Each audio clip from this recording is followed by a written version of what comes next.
Assalamualaikum warahmatullahi wabarakatuh. Selamat datang di Kisah Misteri Channel. Semoga kita selalu dilimpahkan rezeki dan kesehatan oleh Sang Pencipta. Jangan lupa untuk selalu mendukung kami dengan cara like dan subscribe video kami. Malam itu, udara Jakarta masih terasa hangat meskipun jam sudah menunjukkan pukul 11 malam. Langit tampak gelap tanpa bintang. Damar menyalakan mesin mobil, sementara Lestari duduk di kursi penumpang, merapikan jilbabnya sambil memeriksa kembali pesan yang dikirimnya kepada ibunya. Ibu, aku dan Damar berangkat sekarang. Insya Allah sampai sebelum sahur. Doakan perjalanan kami lancar. Balasan datang cepat. Hati-hati di jalan, jangan ngebut. Kalau sudah sampai Garut, kabari ibu ya. Lestari menghela napas pelan. Ada sesuatu yang mengganjal di hatinya. Tetapi ia tidak ingin membuat suasana menjadi aneh. Kamu sudah siap? Suara Damar membuyarkan pikirannya. Lestari menoleh, melihat suaminya yang sudah siap dengan tangan di setir. Damar memang selalu tampak percaya diri saat mengemudi. Dan itu biasanya membuat Lestari merasa tenang. Tapi malam ini, entah kenapa, ada perasaan tidak enak yang terus mengganggunya. Iya mas, yuk kita berangkat. Tanpa berkata banyak lagi, Damar menginjak pedal gas. Mobil mereka melaju meninggalkan parkiran apartemen mereka di Jakarta Selatan, memulai perjalanan panjang menuju Garut. Di awal perjalanan, semuanya terasa biasa saja. Jalan tol masih cukup ramai dengan kendaraan, meskipun sebagian besar didominasi oleh truk-truk besar yang melaju perlahan. Lampu-lampu jalan memberikan penerangan yang cukup, dan suara musik menemani perjalanan mereka. Damar terlihat santai, sesekali bersenandung mengikuti lagu yang diputar. Sementara itu, Lestari lebih banyak diam. Sesekali melirik keluar jendela, memperhatikan jalanan yang semakin sepi seiring mereka menjauhi Jakarta. Setelah sekitar 1 jam perjalanan, mereka melewati rest area. Sayang, mau mampir dulu nggak di rest area? Tanya Damar. Lestari menggeleng. Gak usah mas, mumpung jalanan masih enak, kita lanjut aja, biar bisa sampai sebelum sahur. Damar mengangguk setuju. Ia memang lebih suka perjalanan tanpa terlalu banyak berhenti. Namun, setelah beberapa saat, ia menyadari sesuatu. Sejak meninggalkan rest area tadi, mereka hampir tidak melihat mobil lain di jalan yang sama. Biasanya, meskipun sudah tengah malam, masih ada beberapa kendaraan yang melaju di jalur yang sama menuju selatan. Tapi kini, jalanan tampak lengang, hanya mobil mereka yang melaju di bawah cahaya bulan yang pucat. Damar mencoba mengabaikan keganjilan itu. Mas, nanti kalau udah masuk Garut, kita harus hati-hati. Pas lewat tanjakan Cisandaan yang biasa disebut tanjakan penganten. Damar meliriknya sekilas. Emang kenapa? Apa jalannya rusak? Lestari menggeleng pelan. Bukan itu mas, tapi ada mitos di sana. Damar menghela napas, sedikit malas mendengar kata mitos. Aduh, mitos lagi ya? Kenapa sih orang suka percaya sama sesuatu yang gak masuk akal? Lestari menatapnya dengan serius. Mas, ini bukan sekadar cerita kosong. Aku lahir dan besar di Garut. Aku dengar cerita ini dari kecil. Banyak yang ngalamin kejadian aneh di sana. Damar tetap fokus ke jalan. Oke, jadi mitosnya apa? Tanyanya. Ingin menyudahi pembicaraan ini secepat mungkin. Lestari menarik napas sebelum menjawab. Konon katanya, kalau ada pasangan pengantin baru yang melewati tanjakan itu, mereka harus turun lebih dulu. Kemudian, setelah beberapa meter lewat, pengantin ini bisa naik kembali ke dalam kendaraannya yang ditumpanginya itu.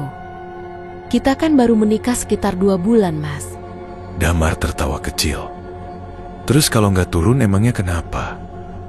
Katanya sih, nanti bakal ada yang ikut di dalam mobil, atau lebih buruk lagi, nanti salah satu dari kita bisa hilang. Damar hanya menggeleng. Aduh, Tari, kita hidup di zaman teknologi. Semua hal ada penjelasannya. Kalau ada kecelakaan di situ, ya pasti karena faktor jalanan atau kelalaian pengemudi, bukan karena mitos. Lestari terdiam. Ia tahu suaminya adalah orang yang sangat rasional. Tidak mudah membuatnya percaya pada hal-hal berbau mistis. Tapi jauh di lubuk hatinya, ia merasa ada yang tidak beres dengan perjalanan ini. Mereka terus melaju, melewati jalanan yang semakin berliku. Tiba-tiba, di kejauhan, Lestari melihat sesuatu di pinggir jalan. Sesosok pria tua berdiri di tepi jalan, mengenakan baju lusuh dan memegang tongkat kayu. Yang aneh, pria itu berdiri diam tanpa ekspresi. Matanya kosong, seakan menatap lurus ke dalam mobil mereka. Mas, itu siapa? Kok nyeremin ya? Suara Lestari bergetar. Damar menoleh sekilas.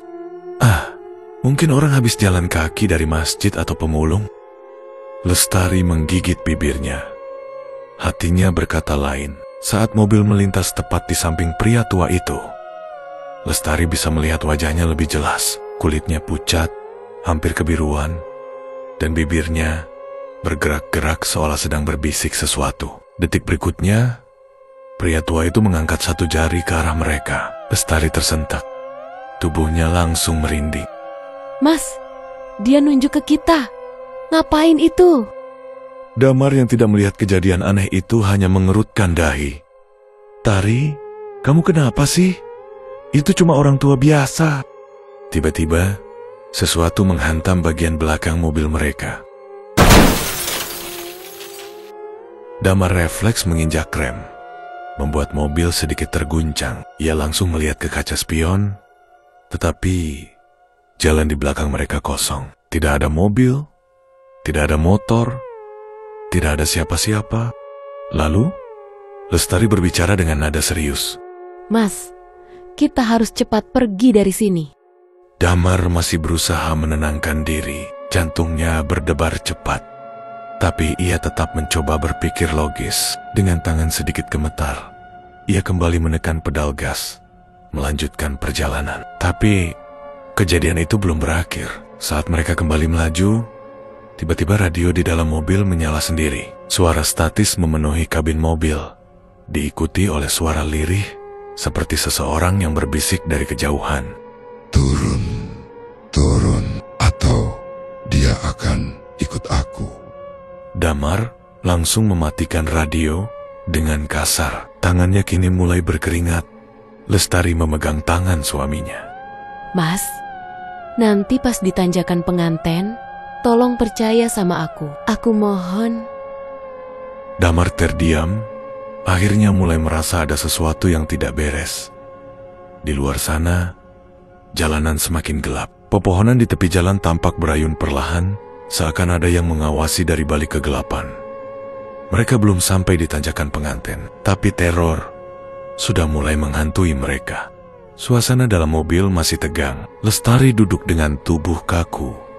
Sesekali melirik ke kaca spion, memastikan tidak ada yang mengikuti mereka. Sementara itu, Damar menggenggam setir erat-erat, berusaha menenangkan diri, meski hatinya mulai diliputi kecemasan. Semenjak insiden suara di radio, suara benturan misterius di belakang mobil, dan pria tua yang menatap mereka dengan ekspresi kosong, Damar tidak bisa lagi mengabaikan firasat buruk yang menggelayuti mereka.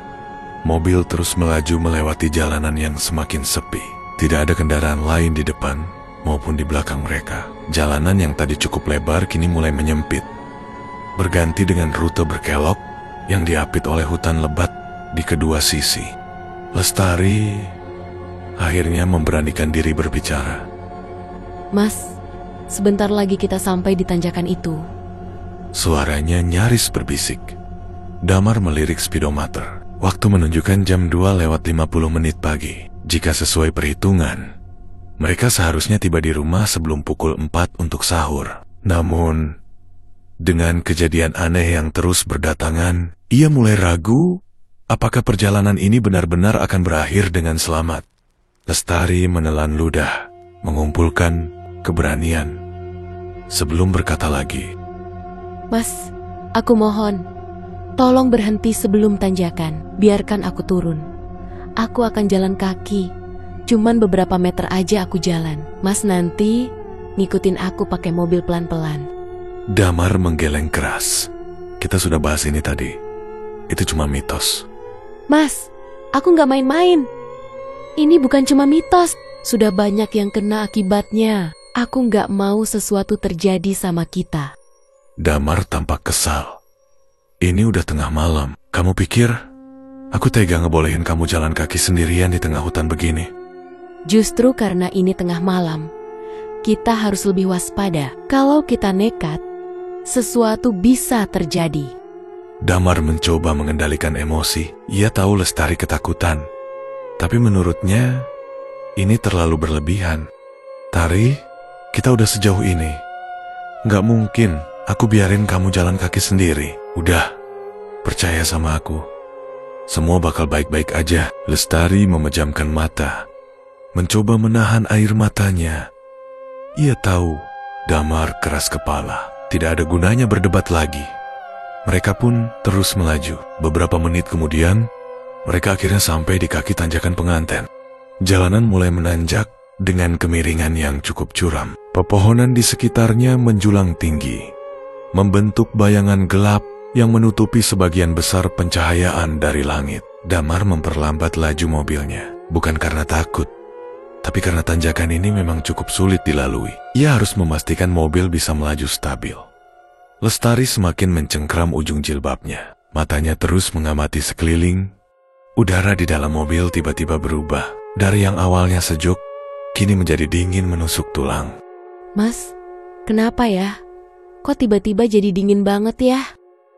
Lestari berbisik dengan wajah pucat. Damar menggigit bibirnya. Ia juga merasakan hal yang sama, tetapi mencoba mengabaikannya. Tepat di tengah tanjakan, Damar menekan pedal gas sedikit lebih dalam untuk menjaga momentum mobil agar tidak kehilangan tenaga. Tapi saat itulah sesuatu yang tidak masuk akal terjadi. Mesin mobil mendadak tersendat. Lampu depan meredup seketika. Setir terasa lebih berat, seolah-olah ada sesuatu yang menahan mobil mereka. Sial. Kenapa ini? Damar menggerutu sambil mencoba menekan gas lebih dalam. Tapi semakin ia mencoba, mobil justru semakin melambat.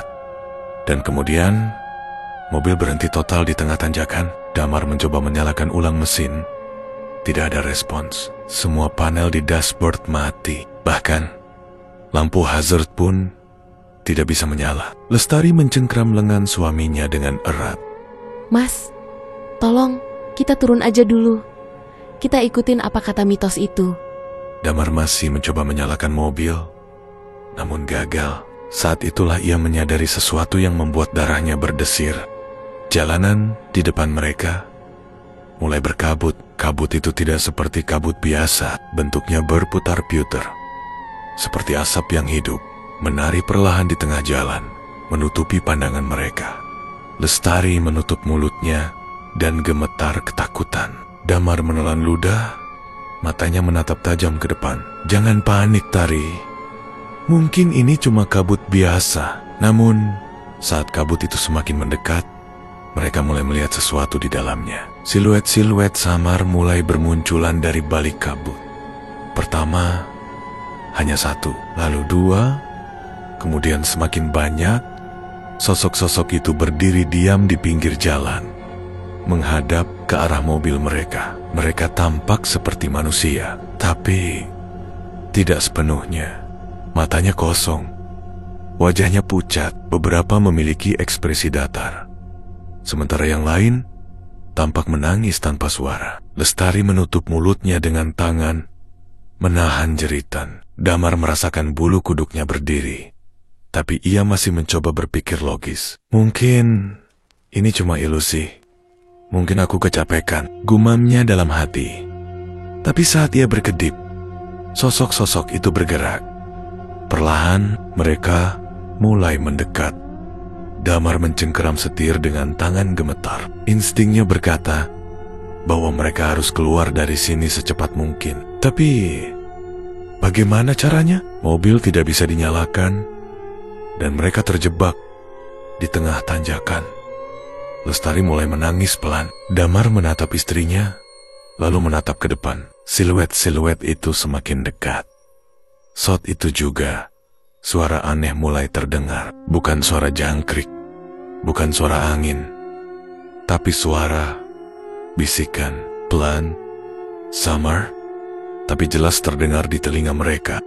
Salah satu harus turun.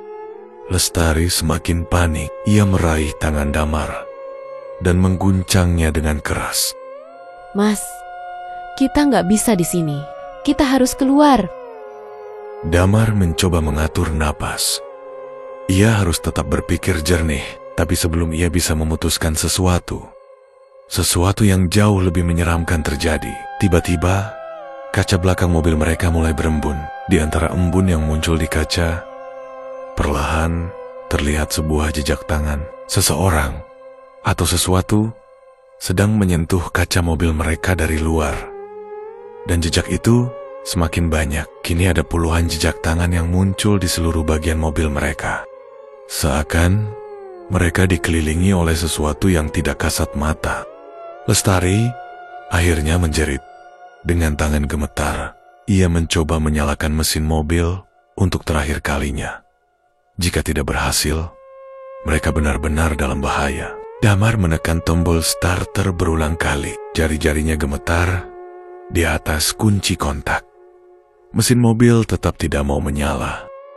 Astagfirullah, ayo nyala dong, nyala, gerutunya, sementara keringat dingin mulai membasahi pelipisnya. Lestari di sebelahnya menutup wajahnya dengan tangan. Tubuhnya bergetar hebat. Damar tidak perlu menoleh untuk memastikan. Ia bisa merasakan keberadaan mereka. Sosok-sosok samar di luar semakin dekat. Dan yang lebih buruk, mereka mulai berbisik. Bisikan itu terdengar tepat di telinganya, meskipun jendela mobil tertutup rapat. Kalian harus turun. Suara itu bukan suara manusia. Suara itu terdengar berat, serak, dan bergema, seperti datang dari banyak arah sekaligus. Tiba-tiba, sesuatu menghantam keras bagian atap mobil mereka. Lestari menjerit ketakutan. Tubuhnya semakin memeluk Damar dengan erat. Mas, apa itu di atas? Damar berusaha tetap fokus. Ia menekan pedal gas dalam-dalam, berharap mobil bisa merespons. Tapi tidak ada gunanya. Mesin tetap mati. Kemudian,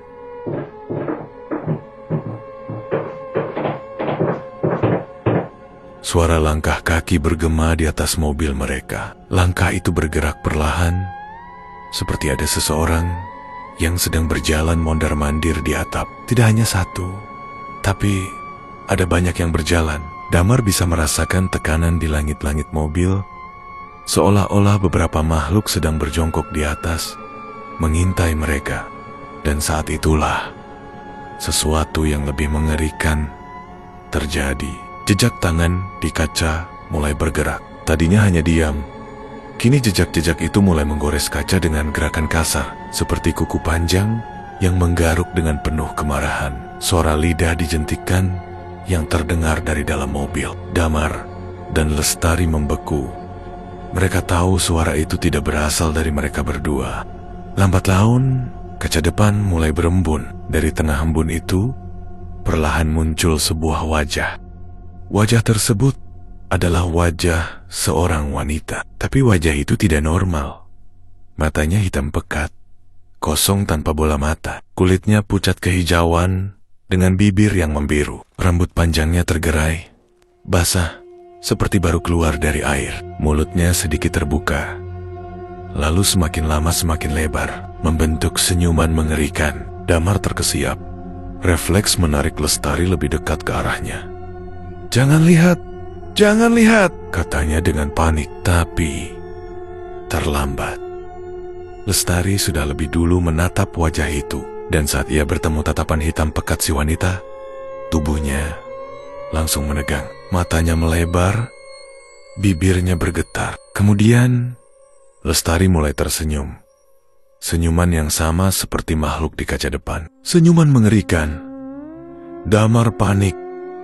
"Tari, Sadar, Tari? Ia mengguncang tubuh istrinya. Tapi Lestari tetap tersenyum kaku. Matanya masih menatap makhluk itu. Kemudian, perlahan, bibirnya bergerak, mengucapkan sesuatu dengan suara yang bukan miliknya sendiri. Aku pulang.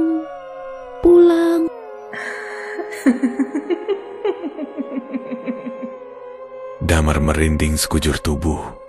Itu bukan suara Lestari. Suaranya terdengar jauh lebih berat, lebih dalam, lebih bukan manusia. Tari, bangun Tari. Ia mengguncang tubuh istrinya dengan lebih keras. Tapi Lestari tiba-tiba menoleh ke arahnya dengan gerakan kaku. Dan matanya berubah hitam pekat. Damar merasa jantungnya hampir copot. Lestari kini bukan lagi Lestari yang ia kenal. Istrinya tersenyum lebar. Bibirnya bergerak seperti hendak berbisik sesuatu kepadanya. Damar mundur ke joknya, mencoba menjauh. Astagfirullah Tari, kamu kenapa? Namun sebelum Lestari sempat mengatakan sesuatu, tiba-tiba suara ledakan keras terdengar dari arah belakang.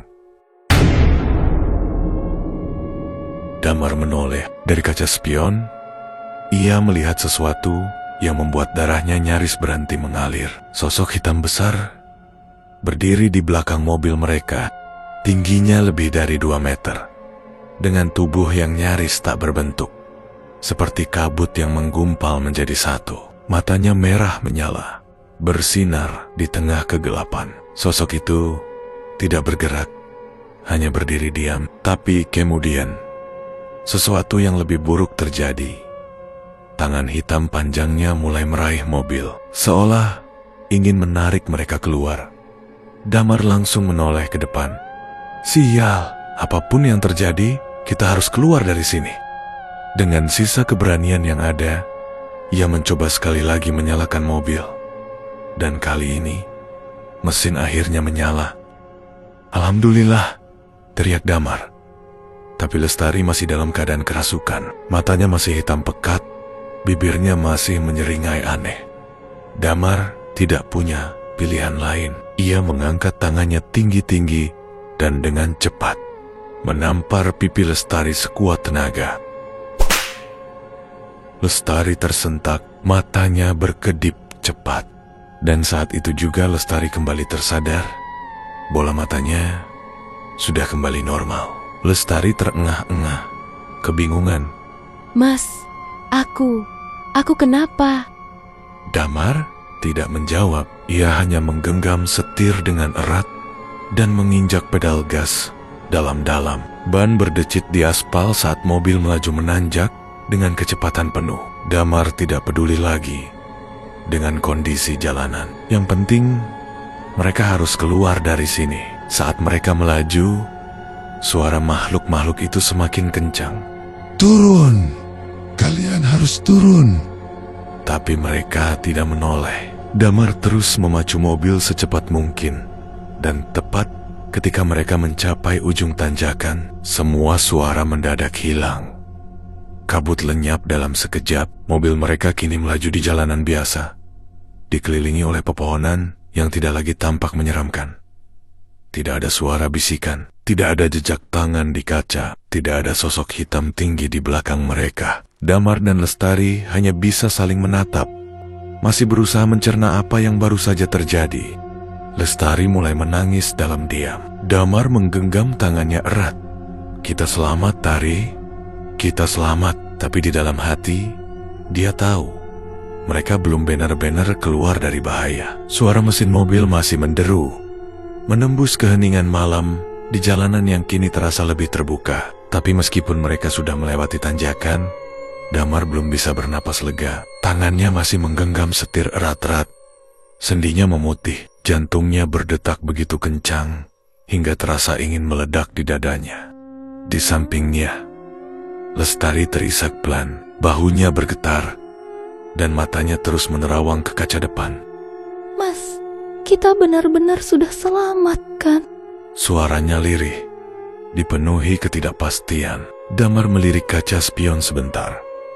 Jalanan di belakang mereka tampak kosong. Tidak ada lagi kabut, tidak ada lagi sosok-sosok yang berdiri menatap mereka. Tapi, kenapa perasaannya masih tidak enak? Damar menggeleng cepat, mencoba mengusir pikiran buruknya. Ia menggenggam tangan Lestari dan meremasnya pelan. Kita sudah keluar dari sana, Tari. Udah nggak ada apa-apa lagi. Lestari hanya diam, matanya masih terlihat kosong. Seolah-olah pikirannya belum benar-benar kembali ke dunia nyata. Damar menghela napas dan mengalihkan pandangannya kembali ke jalan. Mereka terus melaju melewati jalanan sepi. Tidak ada satupun mobil lain yang melintas. Bahkan, tidak ada rumah-rumah penduduk di pinggir jalan. Seharusnya, setelah tanjakan tadi, mereka sudah masuk ke daerah perkampungan yang ramai. Tapi yang mereka lewati justru jalanan lurus tanpa ujung. Seolah-olah mereka tidak bergerak maju sama sekali. Damar mulai merasa ada sesuatu yang tidak beres. Ia menekan layar GPS di dashboard mobil. Tapi yang muncul hanya tulisan tidak ada sinyal.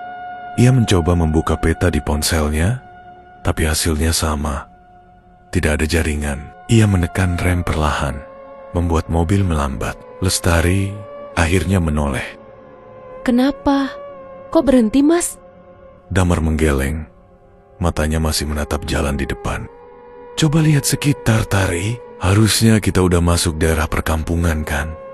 Lestari terdiam. Ia mulai menyadari sesuatu yang aneh. Jalanan ini terasa salah. Tidak ada lampu jalan, tidak ada rumah penduduk. Bahkan pohon-pohon di pinggir jalan tampak identik. Seolah-olah mereka hanya berputar-putar di tempat yang sama. Mereka masih terjebak. Tiba-tiba suara terdengar dari atap mobil. Lestari menjerit kecil. Damar langsung menyalakan lampu jauh dan menekan pedal gas dalam-dalam. Kita nggak boleh berhenti di sini. Mobil melaju lebih cepat, menerjang jalan yang terasa semakin sempit dan berliku. Tapi saat itu juga, sesuatu muncul di tengah jalan. Seorang pria tua berdiri di depan mereka. Damar refleks membanting setir ke kiri. Mobil hampir kehilangan kendali. Ban berdecit keras di aspal. Dan mereka nyaris terguling sebelum akhirnya mobil berhenti total di pinggir jalan. Nafas Damar memburu. Tangannya masih gemetar di atas setir. Lestari menoleh ke arah pria tua itu. Damar menatap pria tua itu dengan napas tersengal. Memang benar, itu pria yang tadi mereka temui sebelum tanjakan. Tapi ada yang lebih mengerikan. Pria tua itu kini tersenyum lebar. Dan matanya hitam pekat. Ia bukan manusia. Lalu, perlahan, ia mulai berjalan ke arah mereka. Damar tahu mereka tidak bisa berdiam diri. Dia mencoba menyalakan mobil lagi, tapi mesin mendadak mati. Tidak, ayo nyala. Jangan mati sekarang. Pria tua itu kini hanya berjarak beberapa meter dari mereka.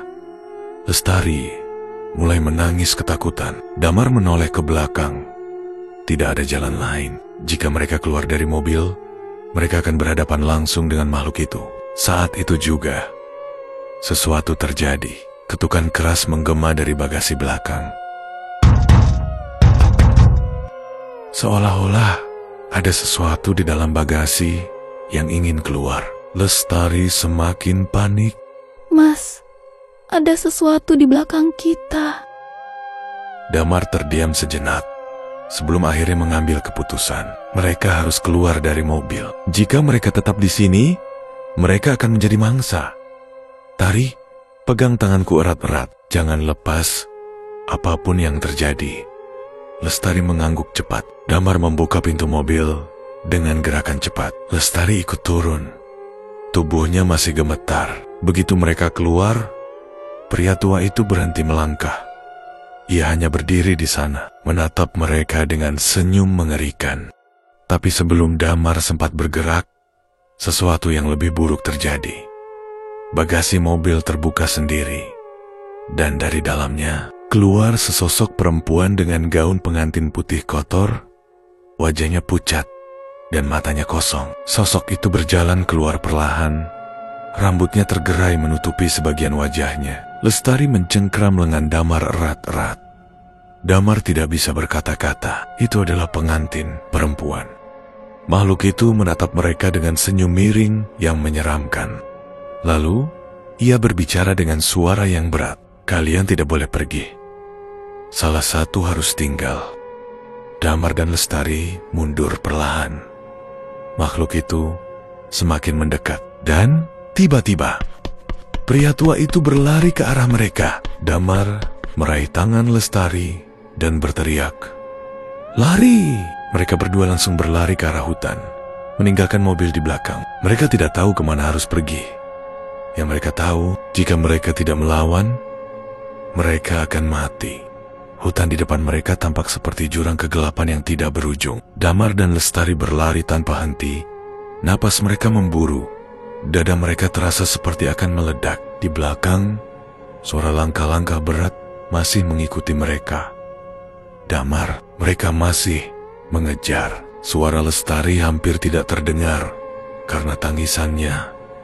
Damar tidak berani menoleh. Ia tahu bahwa jika ia melihat ke belakang, mungkin ia akan kehilangan keberanian sepenuhnya. Tapi kemudian, langkah Lestari terhenti. Damar tersentak dan langsung menoleh. "Tari, kenapa berhenti?" Mata Lestari membelalak ke arah sesuatu di hadapannya. Dan saat Damar mengikuti arah pandangnya, dadanya langsung terasa sesak. Di depan mereka, makhluk itu sudah menunggu. Sosok pengantin perempuan yang keluar dari bagasi mobil tadi, kini berdiri hanya beberapa meter di hadapan mereka. Gaunnya yang kotor menjuntai ke tanah. Rambut panjangnya berkibar perlahan, meskipun tidak ada angin. Yang lebih mengerikan adalah ekspresinya. Ia tersenyum, senyuman lebar yang tidak manusiawi, seolah mulutnya bisa melebar hingga ke telinga. Tidak ada yang bisa pergi. Suaranya berat, bergetar seperti berasal dari dalam tanah. Damar menelan ludah. Mereka terjebak. Di belakang, suara langkah pria tua dan makhluk-makhluk lainnya semakin mendekat. Di depan, pengantin itu berdiri menghadang. Tidak ada jalan keluar. Damar memandang sekitar. Hutan ini gelap, tapi ada celah sempit di antara pepohonan yang cukup lebat. Ia menarik tangan Lestari dengan kuat. "Kita loncat." Tanpa menjelaskan lebih lanjut, Damar menarik Lestari dan berlari ke tepi bukit kecil. Makhluk di belakang mereka menggeram marah. "Jangan pergi!" Damar dan Lestari meloncat ke dalam kegelapan. Terjerumus ke kegelapan. Damar merasa tubuhnya melayang di udara. Sebelum akhirnya mereka terjatuh di tanah yang basah dan berlumpur. Lestari menjerit kesakitan. Lututnya terluka. Damar merasakan perih di pundaknya. Mungkin tergores sesuatu saat jatuh, tapi mereka tidak bisa berhenti. Ia langsung meraih tangan istrinya lagi. "Bangun, Tari! Kita harus lanjut." Lestari mengangguk dengan air mata bercampur lumpur di pipinya. Mereka berdua berlari kembali ke jalan setapak yang mulai tampak di kejauhan. Tapi saat itu juga, sesuatu yang tidak masuk akal terjadi. Dari jauh, mereka melihat lampu-lampu kendaraan. Itu jalan raya. Mereka hampir keluar dari sini. Damar menguatkan genggamannya di tangan Lestari. "Ayo, kita hampir sampai." Tapi ketika mereka mendekat, mereka melihat sesuatu yang membuat dada mereka hampir meledak karena ketakutan. Mobil mereka ada di sana. Mobil yang sama yang mereka tinggalkan tadi. Dengan bagasi yang masih terbuka. Dan sosok pengantin itu masih berdiri di sebelahnya, menunggu mereka. Lestari mulai menangis lagi. "Mas, kita nggak pernah keluar. Kita masih muter-muter di sini." Damar menggeleng cepat. Tidak, ini pasti hanya ilusi." Kita terus lari, tapi tubuhnya tidak mau bergerak. Dan tiba-tiba, pengantin itu mulai melangkah ke arah mereka. Suaranya masih berbisik, "Salah satu dari kalian harus tinggal." Damar merasakan sesuatu yang belum pernah ia rasakan sebelumnya. Ketakutan yang begitu dalam, namun tiba-tiba, "Hei kalian!" sebuah suara keras menggema dari sisi lain jalan. Damar menoleh. Seorang pria dengan pakaian lusuh dan kain sarung melilit pinggangnya berdiri di pinggir jalan. Ia membawa obor yang menyala terang. Wajahnya penuh keriput, tapi sorot matanya tajam dan tegas. Jangan lihat dia, cepat ke sini. Damar dan Lestari tidak berpikir dua kali. Mereka langsung berlari ke arah pria itu. Begitu mereka melewati batas antara hutan dan jalan raya, pria itu melemparkan segenggam garam ke belakang mereka. Dan saat itu juga, jeritan panjang memenuhi udara. Damar menoleh sejenak. Sosok pengantin itu menjerit dengan wajah penuh kemarahan. Tubuhnya mengejang seperti terbakar. Dan perlahan-lahan, ia menghilang. Kabut yang menyelimuti mereka juga ikut sirna. Damar dan Lestari jatuh terduduk di tanah. Tubuh mereka gemetar hebat. Lelaki tua itu menatap mereka dengan prihatin. Kalian hampir saja tidak bisa kembali. Damar masih terengah-engah. Tubuhnya terasa begitu lemas. Siapa Anda? Pria tua itu menyalakan sebatang rokok dan mengembuskan asapnya perlahan. Saya cuma orang kampung yang kebetulan lewat. Apa kalian melanggar aturan di tanjakan itu? Maaf, sebelumnya kami tidak percaya mitos tersebut. Jawab Lestari sambil mengangguk pelan. Pria tua itu tersenyum miris. Banyak yang tidak percaya, sampai akhirnya mereka tidak bisa kembali. Damar menelan ludah. Berarti sudah banyak yang hilang di sana? Pria itu mengangguk. Sudah puluhan, bahkan ada yang tidak pernah ditemukan. Damar dan Lestari saling berpandangan. Mereka hampir menjadi bagian dari daftar itu. Pria tua itu menepuk bahu Damar. Kalian beruntung, anak muda. Tapi ingat, jangan pernah lupakan ini. Kalau lain kali ada mitos di tempat asing, lebih baik hormati. Damar dan Lestari mengangguk. Mereka menatap jalanan di hadapan mereka. Kini, semuanya tampak normal. Lampu jalan menyala, rumah-rumah penduduk terlihat di kejauhan, dan suara jangkrik kembali terdengar. Tapi satu hal yang pasti, mereka tidak akan pernah melupakan malam ini.